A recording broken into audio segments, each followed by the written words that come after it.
وهلأ ما أهضم فقرة بعرس يومي اللي ما فشل إنه يضحك الكل.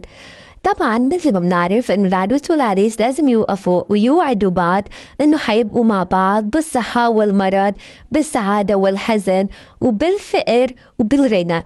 ولما يومي قالت للعريس إنه هي بتوعده إنه تبقى معه بالغنى وبالفقر، قالت له بحلف لك وإنه وثق فيني.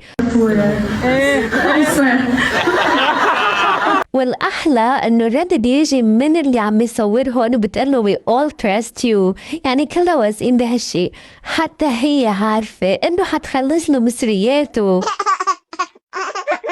بس عن جد هو الأقدم، هالعرس ما حيفشل إنه يكون عرس الموسم، ويومي ما حتفشل إنه تكون عروس الموسم وعروس كل موسم، لأنه حرفيا كل شي حلو.